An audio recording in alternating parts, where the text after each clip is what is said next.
This is Robin First with Rich Simmers to bring you this week's news. Last Friday, after delay from Hurricane Gloria, was the concluding pep rally of this year's Spirit Week.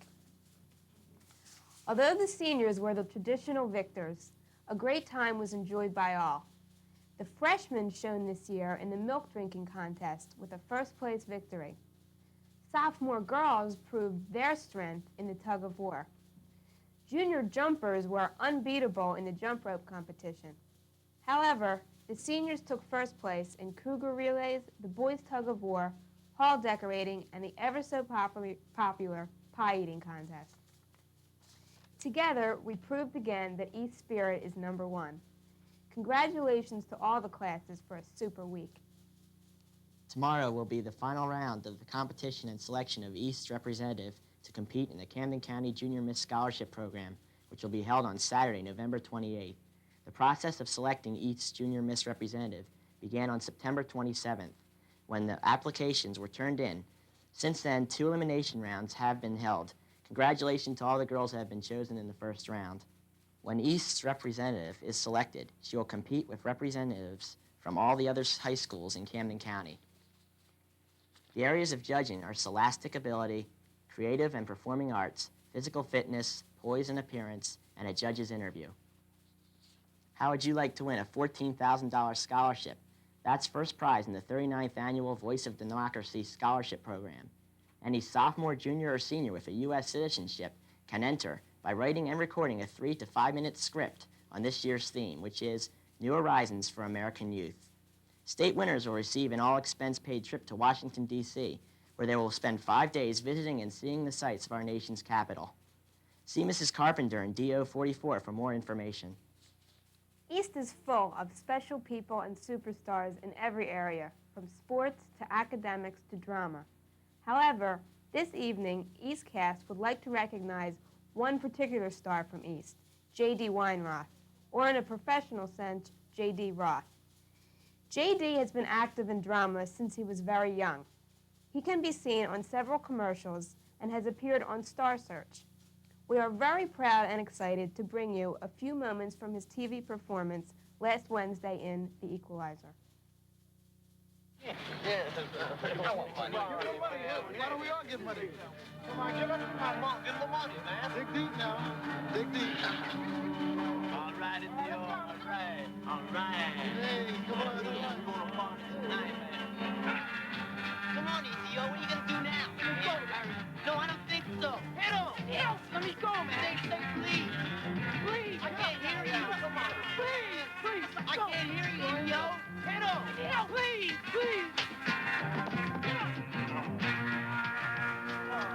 Oh, man.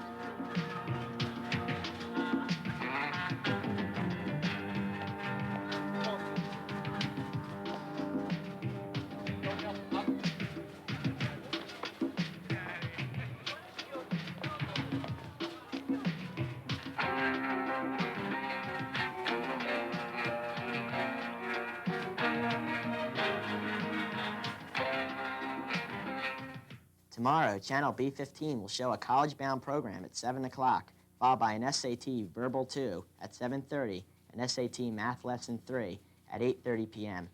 They are shown every Tuesday and Thursday night. Starting Sunday, these programs can be seen on Channel E18.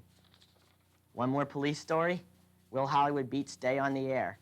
Cheryl Platt reviews it for us tonight. It looks as if ABC has found a match for Miami Vice in its new show, Hollywood Beat. Hollywood Beat, aired Saturdays at 8 o'clock, stars Jack Scalia and Jay Ackerboon as 2 undercover street cops.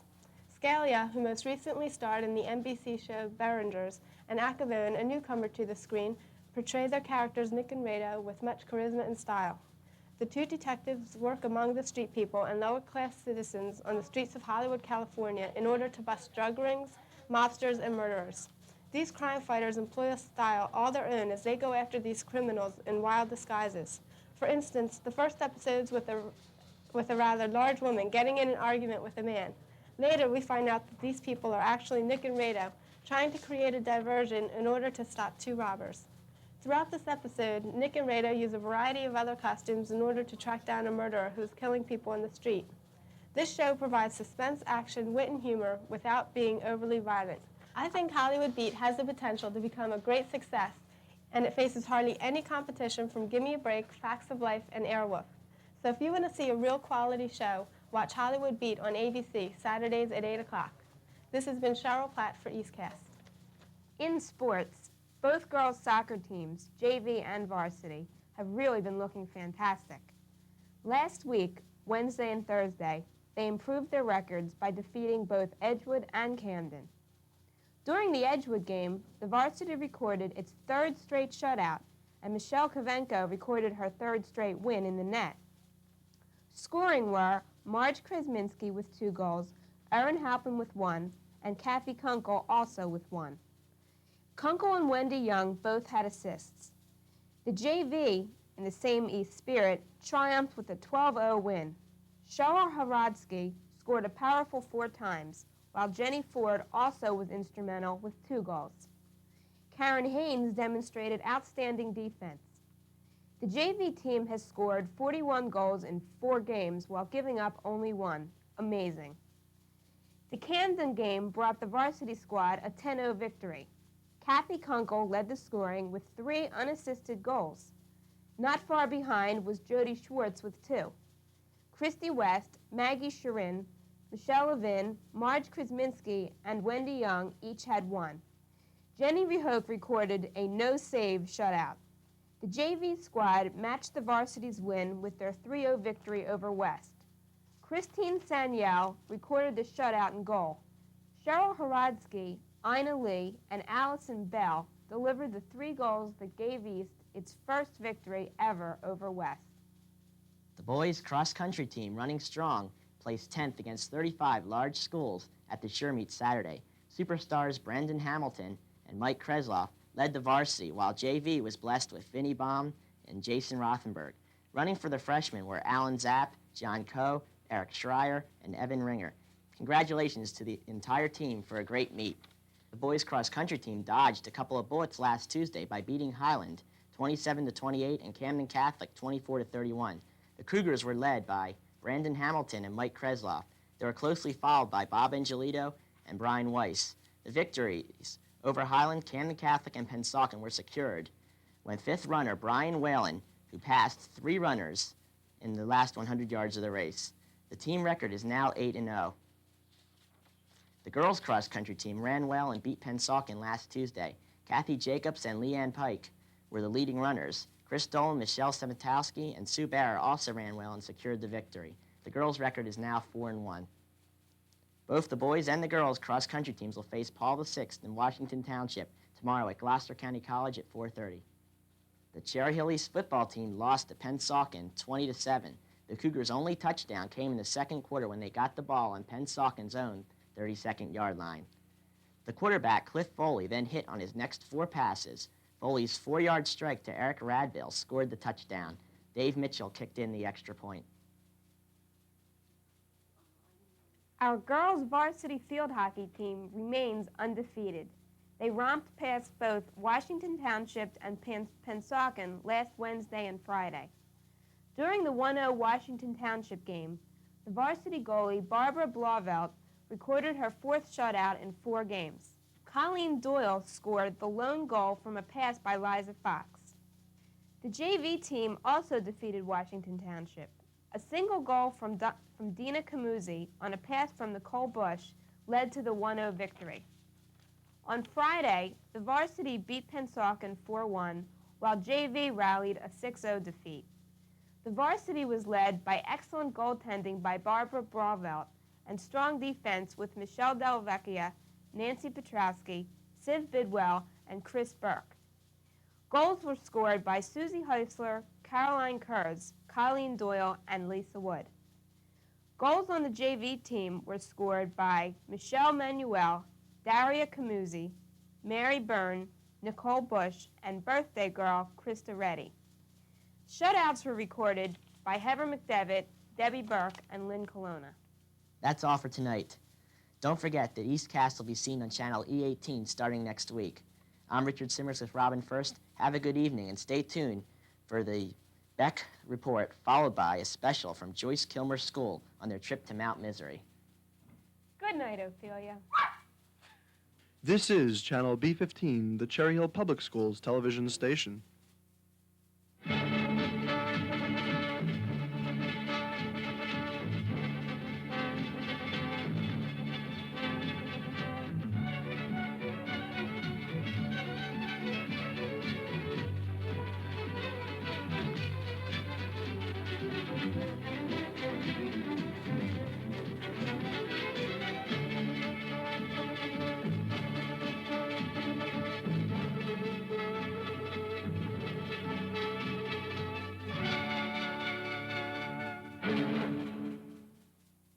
Good evening. This is the West Report. I'm Jody Fisher. And I'm Adam Arrington, and here's the news.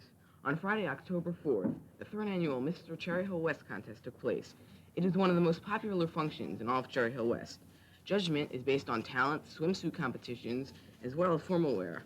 The winner this year was Tony Mbezi. Another pageant in Cherry Hill West is the Junior Miss pageant. The winner of this contest was Kim Greenberg. On October 15th, Cherry Hill families will vote on the approval of the movement of funds needed to build the West Library. The board is requesting that the $745,000 acquired from the sale of Hinchman Elementary School be used to expand the media center at West.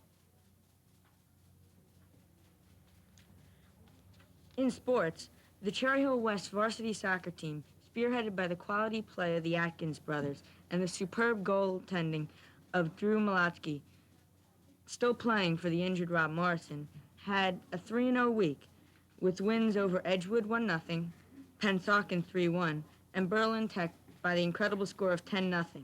In the Tech game, 9 different Lions scored, while Drew Malatsky kept the West goal free of soccer balls. In girls soccer, the team started off last week defeating Eastern 5-2. However, later in the week, lost to a tough East squad 3-0. The win and the loss raised the girls' record to 2-1-1. However, Coach McDonald is optimistic about the first-year soccer team. A late field goal by the Paul VI kicker in the final minutes of the fourth quarter once again brought defeat to the Cherry Hill West Lions varsity football team. The score of the game was 16-14, and West scoring came on a 1-yard touchdown play by Andy Albrecht and a 65-yard punt return by Ron Daly. Hopefully the team can get back their first win of the season next week against Edgewood. The Junior Classical League, or Latin Club, is a national organization of which Cherry Hill West is a member. Students are invited to discover the joys of ancient culture. All those who are interested should contact Mr. Paul Genovese during the day. Earlier today, Jody Fisher had a chance to talk with newly elected freshman governor Drew Hannes. I'm here with newly elected freshman governor Drew Hannes, who won his election by a large amount of votes. Drew, tell us, what do you think made people vote for you? My speech, how I went into my speech and how I brought the way how I would like to run as governor and what I'd like to do for my plans. What plans do you have? Speaking of plans, what plans do you have for our spirited class? I'd like to get everyone involved as possible. I know I'd like to get involved myself in many other events, such as sports, and just to see everyone enjoy their year here. Your lieutenant governor is Howie Rigberg, who ran with you on the same slate that you won on. What made you choose Howie? Our relationship between each other is very good, and I know he's very involved, and he's very dependent, and I want a running mate that I can count on when I need him. What are your first duties as being the freshman governor? Well, we're working on a class float with the seniors for the Thanksgiving game, and we're working on a pumpkin for, I think the junior class is holding some kind of pumpkin thing, and we're making a pumpkin. Okay, thank you very much, Drew, and congratulations to you on a victory that hopefully the class of '89 and you will benefit from. Back to you, Adam. Hurricane Gloria came on the day the Mad Hatter's Dance was scheduled for, so the function was rescheduled for Friday, October 11th at 8 o'clock. As we speak, the students' parents are in Cherry Hill West for back-to-school night. Back-to-school night will be broken up into two parts. First, there is a home and school meeting in the auditorium at 7 o'clock. Then, parents will follow their children's schedule. The first of a series of 6 college mini-fairs was held at West this week. Colleges in attendance provided information about their schools to interested juniors and seniors. The regular higher education night will be held on the evening of October 16th. A message to freshman parents. The freshman guidance counselor, Ms. Pontius, would like to schedule a meeting for all freshman parents. These conferences, called Personal Education Program Conferences or PEP meetings, must be arranged by calling Ms. Pontius at West at 663-8006, extension 34. These conferences will design a personalized learning program for each student. An analysis of test scores, academic grades, personal interests, plans for the future, strengths and weaknesses will be used to design the program. These programs will show the basic plan for a student's future in West, and cooperation with Ms. Pontius would be appreciated. Just to inform you, this is the last time the West Report will be aired on channel B15. Our new channel is 18 on the cable box. Jody and I would like to end our program this evening by paying tribute and giving our best wishes to the speedy recovery of Gene Hart, who has been so generous through this time. Remember this, Mr. Hart?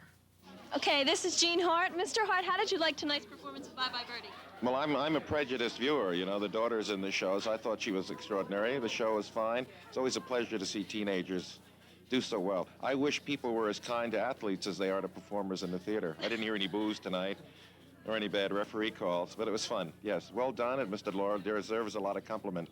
Was this the first night you saw the show? Yes. Oh, I was okay. in Boston last night. Okay. Is this the first night you saw it? Yeah. Okay, then we're even.